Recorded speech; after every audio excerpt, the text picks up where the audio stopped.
तुम्ही पण नीट 2025 ची एक्झाम दिली असन आणि महाराष्ट्र स्टेटमध्ये 2025 साठी एक गव्हर्नमेंट बीएमएस कॉलेजमध्ये ऍडमिशन करायचा विचार करत आहात आणि तुम्हाला पण तुमच्या कॅटेगरी मधून किती ऑल इंडिया रँक पर्यंत जे आहे ते 2025 ला एक गव्हर्नमेंट बीएमएस कॉलेज मिळू शकतं आणि तुम्हाला कॅटेगरीचा फीस साठी जे आहे ते 100% फायदा होऊन जाईल. तसंच गर्ल्स फ्री एज्युकेशन पण या ठिकाणी मिळेल. तर आपण या छोट्याशा व्हिडिओमध्ये एकदम सविस्तर चर्चा करणार आहोत की तुमच्या कॅटेगरी मधून तुमचा किती ऑल इंडिया रँक आल्यावर तुम्हाला या ठिकाणी 95% जे आहे ते बीएमएस चं गव्हर्नमेंट कॉलेज मिळू शकतं.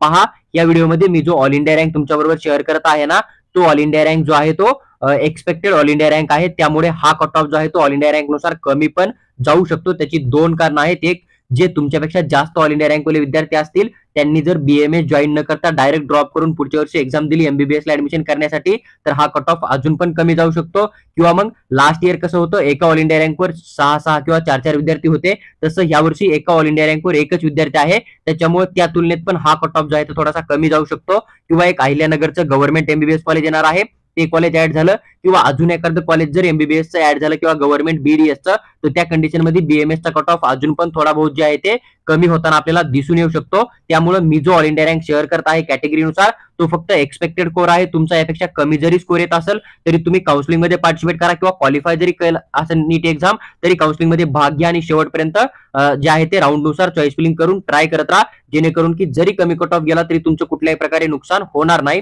तर पहा, एससी कॅटेगरीसाठी जर आपण विचार केला तर जवळपास 4,67,050 एवढा ऑल इंडिया रँक जर तुमचा येत असेल तरी तुम्हाला सीट अलॉटमेंट होण्याचा चान्स लागू शकतो. आणि डीएमएम एएम जे आहे ना यवतमाळचं, ते सर्वात कमी कट ऑफचं लास्ट इयरचं गव्हर्नमेंट बीएमएसचं कॉलेज आहे.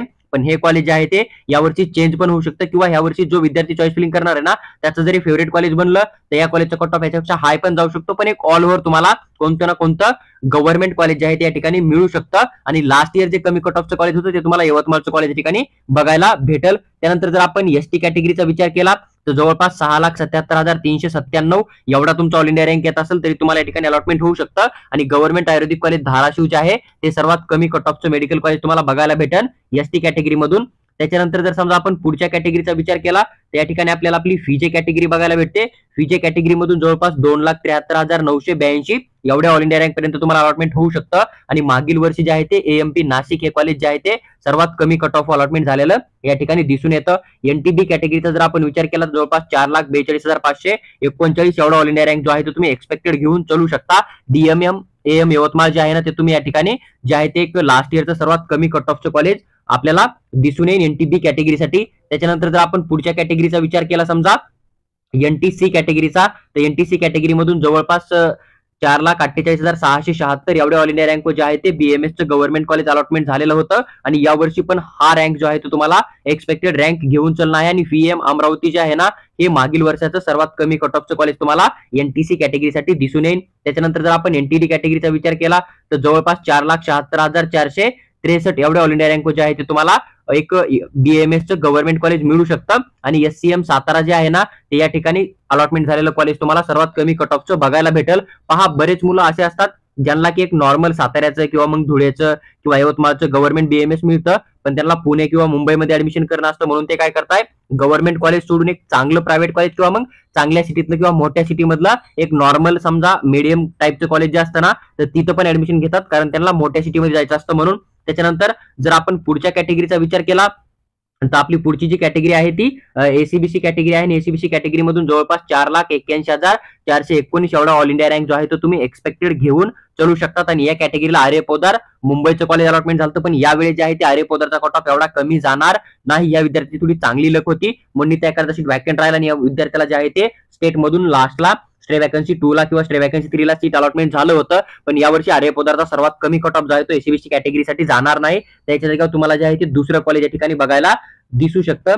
त्याच्यानंतर जर आपण विचार केला ओपन कॅटेगरीचा तर जवळपास 2,41,655 एवढा तुम्ही एक्सपेक्टेड ऑल इंडिया रँक घेऊन चलू शकता. आणि ओपन कॅटेगरीचा सॅम नागपूरचं जे कॉलेज आहे ना तर त्या ठिकाणी सर्वात कमी cut off last year BMS allotment झालेलं होतं. नंतर आपण ईडब्ल्यूएस कॅटेगरीचा विचार केला तर जवळपास 2,78,284 एवढ्या ऑल इंडिया रँक तुम्हाला अलॉटमेंट होऊ शकतं. आणि यवतमाळचं जे गव्हर्नमेंट बीएमएस कॉलेज आहे ना तर याचा सर्वात कमी कट ऑफ होता. नंतर ओबीसी कॅटेगरीचा जर आपण विचार केला तर जवळपास 4,25,862 एवढ्या रँक पर्यंत तुम्हाला बीएमएस जे आहे ते गव्हर्नमेंट कॉलेज मिळू शकतं. आणि साताऱ्याचं जे गव्हर्नमेंट कॉलेज आहे ना बीएमएसचं ते तुम्हाला सर्वात कमी कट ऑफचं कॉलेज बघायला भेटलं होतं लास्ट इयर ओबीसी कॅटेगरी मधून. त्याच्यानंतर पहा गव्हर्नमेंट कॉलेजमध्ये काही ऑदर रिझर्वेशन असतं, जसं की डिफेन्स 1 झालं समजा, तर डिफेन्स 1 मधून तुमचा 5,14,901 जरी ऑल इंडिया रँक आला तरी तुम्हाला अलॉटमेंट होऊ शकतं. आणि एएमपी नाशिक या ठिकाणी लास्ट इयर सर्वात कमी कट ऑफवर जे आहे ते डिफेन्स 1 मधून सीट अलॉटमेंट झालं होतं. पहा जे ऑदर रिझर्वेशन राहतं ना, तर त्यांच्या 1 किंवा 2च जागा असतात. जर समजा ह्या वर्षी या ऑल इंडिया रँकेच्या वरी कोणताच विद्यार्थी नसेल आणि याच्या खाली सगळे डिफेन्सचे विद्यार्थी असतील, तर हा कट ऑफ याच्यापेक्षा पण खूप कमी जाऊ शकतो. ही पण गोष्ट तुम्ही नक्की लक्षात घ्या.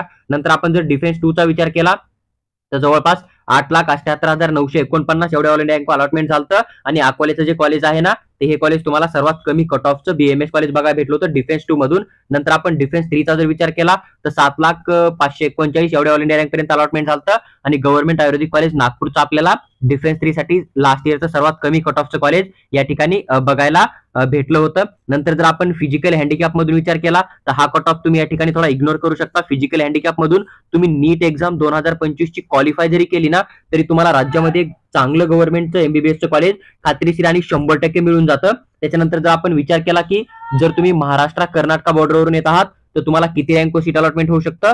जर तुमच्याकडे महाराष्ट्र कर्नाटक बॉर्डरचं सर्टिफिकेट असेल किंवा डॉक्युमेंट असेल तर तुम्हाला 6,47,687 एवढ्या ऑल इंडिया रँक पर्यंत पण एक सीट अलॉटमेंट होऊ शकतं. आणि जे महाराष्ट्र कर्नाटक बॉर्डरचं रिझर्वेशन राहतं ना, तर त्याच्या सीट ज्या आहेत त्या प्रत्येक कॉलेजमध्ये असतात. त्याच्यामुळे जे काही चांगले किंवा टॉपचे कॉलेज राहतील त्या ठिकाणी सीट असेल तर मग त्याच ठिकाणी तुम्हाला कॉलेज अलॉटमेंट होऊ शकतं. जसं की लास्ट इयर एमकेबी मधून जे आहे ते आर्य पोदार मुंबईचं कॉलेज या ठिकाणी अलॉटमेंट होताना तुम्हाला दिसून आलं होतं. तर पहा हा जो कट ऑफ आहे तो एक्सपेक्टेड कट ऑफ आहे.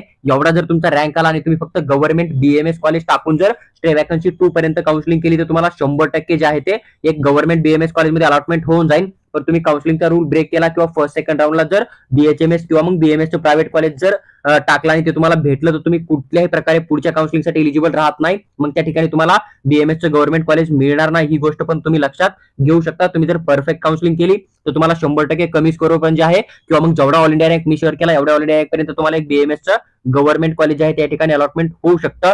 जर तुम्हाला व्हिडिओ आवडला असेल तर लाईक करा आणि चॅनलला सबस्क्राईब करून आमच्यासोबत जोडून राहा. त्याचबरोबर तुम्हाला जर पेड काउन्सिलिंग करणं असेल महाराष्ट्र स्टेटची, स्टेट कोट्याची किंवा ऑल इंडिया कोट्यामधून कोणत्या पण राज्यामध्ये, तर तुम्ही आम्हाला व्हॉट्सअपवर मेसेज करा. आम्ही तुम्हाला पेड काउन्सिलिंग बद्दल सविस्तर माहिती नक्की शेअर करू.